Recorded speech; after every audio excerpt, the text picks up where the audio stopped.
사도행전 1장. 데오빌로 각하, 제가 먼저 쓴 책에서 저는 예수님께서 하신 일과 가르치신 말씀을 비롯하여 예수님께서 선택하신 사도들에게 성령의 힘으로 교훈을 내리신 후에 하늘로 올라가신 날까지 예수님과 관련된 내용을 다 기록했습니다. 예수님께서는 고난을 받으신 후 사도들에게 자신의 모습을 보여주셨고 여러 가지 방법으로 자기가 살아계시다는 것을 증언하셨습니다. 예수님은 40일 동안이나 이 사람들에게 나타나셨으며 하나님의 나라에 관해 말씀하셨습니다. 어느 날 예수님께서는 사도들과 함께 식사를 하시다가 이런 말씀을 하셨습니다. 예루살렘을 떠나지 말고 내 아버지께서 약속하신 선물을 기다려라. 이 약속의 내용은 내가 전에 말했고 너희도 들은 것이다. 약속의 내용은 이것이다. 요한은 물로 세례를 주었지만 너희는 얼마 안 있어 성령으로 세례를 받을 것이다. 사도들이 한자리에 모여서 예수님께 물었습니다. 주님께서 이스라엘을 다시 회복시킬 때가 지금입니까? 그러자 예수님께서 대답하셨습니다. 때와 시기는 오직 아버지의 권한으로 정하신 것이니 너희가 알 일이 아니다.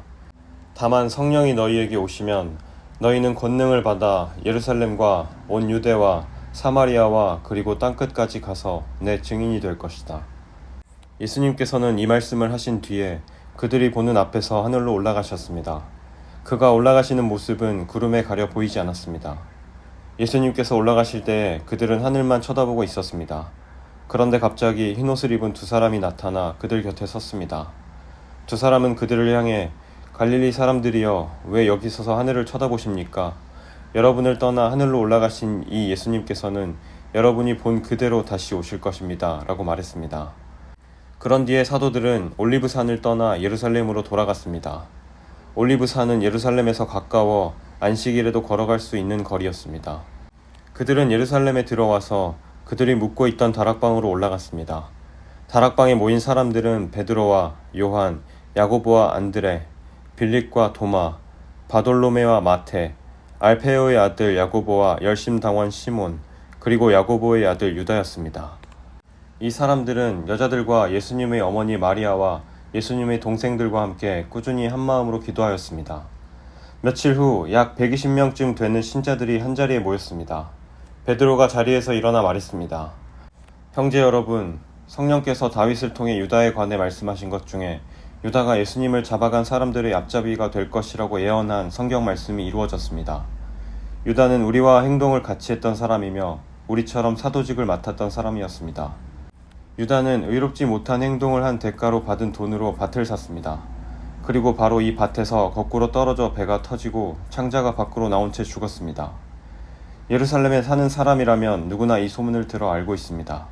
그래서 사람들은 이 밭을 자기들 말로 아겔다마라고 부르고 있습니다. 아겔다마란 피의 밭이라는 뜻입니다. 시편에 다음과 같이 기록되어 있습니다. 그의 집을 폐허로 만드시고 아무도 그곳에 살지 못하게 하소서. 또 시편 다른 곳에는 다른 사람이 그의 직책을 차지하게 하소서라고 기록되어 있습니다. 그러므로 주 예수님께서 우리와 함께 이곳저곳 다니시던 동안 우리와 같이 다녔던 사람 중에서 한 사람을 뽑아야 하겠습니다. 뽑힐 사람은 요한이 사람들에게 세례를 주던 때부터 예수님께서 우리를 떠나 하늘로 올라가실 때까지 우리와 함께 있던 사람이어야 합니다. 그 사람은 우리와 함께 예수님의 부활을 증언하는 증인이 될 것입니다. 그러자 사람들은 유스도라고 알려져 있고 바사바라고도 불리는 요셉과 마띠아 두 사람을 추천했습니다. 그때 사도들은 주님께서는 모든 사람의 마음을 아십니다. 주님께서는 이 두 사람 중 누구를 선택하셨습니까? 자기 직분을 떠나 자기가 원래 속했던 곳으로 간 유다를 대신해서 이 사도의 직분을 맡을 사람이 누구인지를 저희에게 보여주십시오 라고 기도했습니다. 기도를 마친 후 제비를 뽑아보니 마띠아가 뽑혔습니다. 이때부터 마띠아는 다른 11사도와 함께 사도가 되었습니다. 2장. 오순절이 되어 제자들은 한 곳에 모두 모였습니다. 그때 갑자기 하늘에서 세찬 바람 소리 같은 것이 나더니 사람들이 앉아있던 집 안을 가득 채웠습니다. 그리고 혀처럼 생긴 불꽃이 사람들 눈앞에 나타났습니다. 그 불꽃은 여러 갈래로 갈라져 그곳에 모인 한 사람 한 사람 위에 머물렀습니다. 사람들은 다 성령으로 충만해졌습니다. 그리고는 성령께서 말하게 하시는 대로 자기들의 언어와 다른 외국어로 말하기 시작했습니다. 예루살렘에는 세계 각 나라에서 온 경건한 유대인들이 머물고 있었습니다. 이 말소리가 나자 많은 군중들이 모여들었습니다. 그들은 믿는 사람들이 자기네 나라 말로 말하는 것을 듣고는 모두 놀랐습니다. 군중들이 너무나 놀라 이상히 여기며 말했습니다. 보시오, 말을 하는 이 사람들은 모두 갈릴리 사람들이 아닙니까? 그런데 우리가 이 사람들이 저마다 우리가 사는 지방 말을 하는 것을 듣게 되니 이것이 도대체 어찌 된 일입니까? 우리는 바데와 메데와 엘람과 메소포타미아와 유대와 가파도기아와 본도와 아시아와 브루기아와 밤빌리아와 이집트와 구레네에서 가까운 리비아 여러 지방과 로마와 날 때부터 유대인인 사람과 유대교로 개종한 사람과 크레타와 아라비아에서 온 사람들인데 우리는 이 사람들이 하나님께서 행하신 크신 일을 우리말로 말하는 것을 듣고 있습니다. 사람들은 모두 놀라 어리둥절했습니다. 다만 서로 얼굴을 쳐다보며 이게 도대체 어떻게 된 일이지요? 라고 말할 뿐이었습니다. 그러나 사람들 중에는 저 사람들이 술을 너무 많이 마셨다 하며 놀려대는 사람도 있었습니다. 베드로가 11명의 사도와 함께 일어서서 군중을 향해 큰 소리로 말했습니다. 유대 사람들 그리고 예루살렘에 사는 모든 주민 여러분, 이 일을 여러분께 설명해 드리겠습니다. 내가 하는 말에 귀를 기울여 주십시오. 지금은 아침 9시밖에 되지 않았으니 이 사람들은 여러분이 생각하는 것처럼 술에 취한 것이 아닙니다. 오늘 일어난 일은 바로 요엘 예언자가 예언했던 대로 이루어진 것입니다. 하나님께서 이렇게 말씀하셨습니다. 마지막 날에 내가 내 영을 모든 사람에게 부어주겠다. 너희의 아들과 딸들은 예언할 것이요. 너희의 젊은이들은 환상을 볼 것이요. 너희의 늙은이들은 꿈을 꿀 것이다. 그날에 내 남자 종들과 여자 종들에게까지 내 영을 부어주겠다. 그러면 그들은 예언할 것이다. 내가 위로 하늘에서는 기이한 일을, 아래로 땅 위에서는 표적을 보여줄 것이다. 피와 불과 짙은 연기가 일 것이다. 해가 어두워지고 달이 핏빛으로 변할 것이다. 이 일이 일어난 후에 크고 영광스러운 주님의 날이 올 것이다. 그러나 누구든지 주님의 이름을 부르는 사람은 구원을 얻을 것이다. 이스라엘 백성 여러분, 이 말을 명심해서 들으십시오. 나사렛 사람 예수님은 하나님과 같은 권위를 지니신 분이셨습니다. 하나님께서 예수님을 통해 일으키신 기적과 기이한 일과 표적으로 이 사실을 여러분에게 분명히 보여주셨습니다. 그 모든 일은 여러분 가운데서 일어났으므로 여러분 모두가 잘 아실 것입니다. 이 예수님은 여러분에게 넘겨졌고 여러분은 악한 사람들이 손을 빌어 예수님을 십자가에 못 박아 죽였습니다. 이 모든 일을 하나님께서는 이전부터 알고 계셨을 뿐만 아니라 여러분이 행한 일도 하나님께서 오래전에 세워놓으신 계획대로 된 것이었습니다. 하나님께서는 예수님을 다시 살리셨습니다. 죽음의 고통에서 그분을 풀어놓으셨습니다. 그것은 죽음이 예수님을 계속 붙잡아 둘 수 없었기 때문입니다. 다윗이 예수님을 가리켜 말한 것이 있습니다. 나는 내 앞에 계신 주님을 항상 뵙습니다. 주님께서 내 오른편에 계심으로 내겐 흔들림이 없습니다. 그러므로 내 마음은 기쁨으로 내 혀는 즐거움으로 가득 차 있습니다. 내 몸도 소망 속에 살 것입니다. 주님께서는 나를 무덤에 내버려 두지 않으시며 주님의 거룩한 분을 썩지 않게 하실 것입니다. 주님께서는 내게 생명의 길을 알려주셨습니다. 주님께서는 나와 함께 계시면서 내게 기쁨을 가득 채우실 것입니다. 형제 여러분, 나는 우리 조상 다윗에 대하여 여러분에게 자신있게 말씀드릴 수 있습니다. 다윗은 죽어 땅에 묻혔으며 그의 무덤은 오늘날까지 우리 가운데 남아 있습니다. 하나님께서는 다윗에게 그의 자손 가운데 한 사람을 택하여 다윗의 보좌에 앉게 하실 것이라고 맹세하셨습니다. 다윗은 예언자여서 하나님께서 맹세로 약속하신 이 내용이 무엇을 가리키는지 잘 알고 있었습니다. 다윗은 이 내용을 미리 알고서 그리스도의 부활에 대해 이렇게 말했습니다. 그분은 무덤에 계속 머물러 있지 않고 그분의 몸은 썩지 않았다. 이 말씀대로 하나님께서는 예수님을 다시 살리셨습니다. 우리 모두가 이 일의 증인입니다. 하나님께서 예수님을 높은 곳에 올려 하나님 오른편에 앉히자 예수님은 하나님 아버지께서 약속하신 성령을 받아 지금 여러분이 보고 들은 것처럼 우리에게 부어주셨습니다. 다윗은 하늘로 올라가 본 적은 없었지만 이렇게 말했습니다. 하나님께서 내 주님께 말씀하시기를 내 오른편에 앉아 있어라. 내가 내 원수들을 내 발 아래 둘 때까지. 그러므로 모든 이스라엘 백성이 분명히 알아야 할 것이 있습니다. 여러분이 십자가에 못 박은 이 예수님을 하나님께서는 주와 그리스도가 되게 하셨다는 사실입니다. 사람들은 이 말을 듣고 마음이 찔렸습니다. 그래서 베드로와 다른 사도들에게 우리가 어떻게 하면 좋겠습니까? 라고 물었습니다. 베드로는 이렇게 대답했습니다. 회개하고 여러분은 각각 예수 그리스도의 이름으로 세례를 받으십시오. 그러면 여러분의 죄는 용서받을 것이며 성령을 선물로 받게 될 것입니다. 이것은 여러분과 여러분의 자녀뿐만 아니라 먼 곳에 떨어져 있는 사람들, 즉 주 우리 하나님께서 부르시는 사람들에게 주시는 약속입니다. 베드로는 이 밖에도 다른 여러 말로 그들에게 호소하고 이 약한 세대에서 구원을 받으라고 권하였습니다. 베드로의 설교를 받아들인 사람들은 세례를 받았습니다. 그날 믿은 사람의 수는 3,000명이나 되었습니다. 사람들은 사도들의 가르침을 받으며 서로 교제하고 빵을 나누어 먹고 기도하는 일에 힘썼습니다.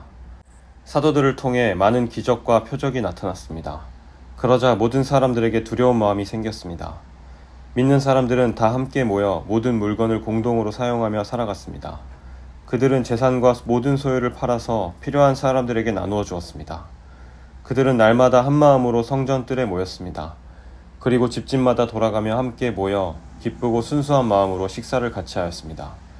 그들은 하나님을 찬양하였으며 모든 사람에게서 칭찬을 받았습니다.